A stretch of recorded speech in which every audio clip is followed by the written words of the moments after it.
Certain individuals that live in border states want to practice some vigilante justice and catch undocumented immigrants as they attempt to cross the border. Now, there was one movement known as the Minutemen, and the co-founder of that movement was Christopher Allen Simcox.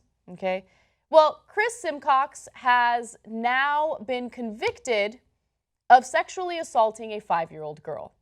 Which is kind of ironic considering the fact that he believes that it's a bad idea to allow undocumented immigrants to break the law and cross over to the United States because he thinks that there are likely to be criminals who will continue to break the law, right? Well, in the now very infamous words of Donald Trump, people crossing the border are criminals and rapists.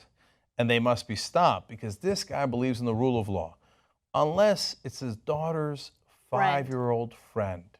In which case he shows her pornographic movies and then molests her.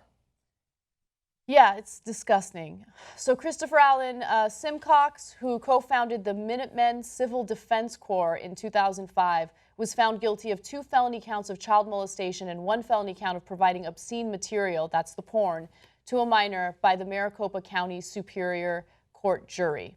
Now, he was cleared of 3 felony counts of sexual misconduct with a 6-year-old girl, charges that carried a mandatory sentence of life in prison. I should note that right now he's facing 24 years in prison for every charge that he was convicted of. So he's got a heavy sentence coming up, likely, but he could have gotten life. He got lucky that they didn't convict him on the heavier charges, just on child molestation and a felony count of providing obscene material to a minor. So beware of people who make a living and are constantly going around judging other people, telling them they don't follow the law, they don't follow the rules, they don't follow, in some cases, the religious dogma. In this case, we don't have any connection to religion here, but, oh, those guys crossing the border to live the American dream.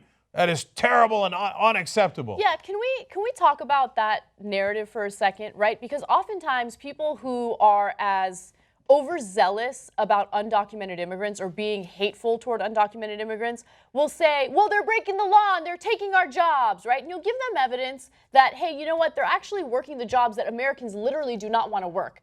Farming is a perfect example of that. Farms decided to do away with undocumented immigrants and hire Americans at higher wages, $15 an hour in some cases in Oregon, for instance, and Americans would not do the job, okay? Farmers didn't know what to do. So you give them that type of evidence and you show them, no, they actually help the economy in a lot of ways. They actually do pay a lot of taxes in the form of sales taxes and Social Security, which they will never, ever get to benefit from, by the way. And so they still don't care. They're breaking the law, they're breaking the law, right? This is not about them breaking the law. This man who molested a 5-year-old, that's really breaking the law. That is a violent crime that has a severe negative impact on the future of an individual, right? What they really care about is they don't want those brown people to cross the border. Let's just keep it real. Why don't they just be honest? They have Trump, right? Didn't Trump embolden them to come forward and say what they really feel? It's not about them coming into the country and taking your jobs. It's more about the fact that you think they're the others. You don't want them here. It's that simple. No, Anna, they are morally superior to us. Just don't leave your kids around them.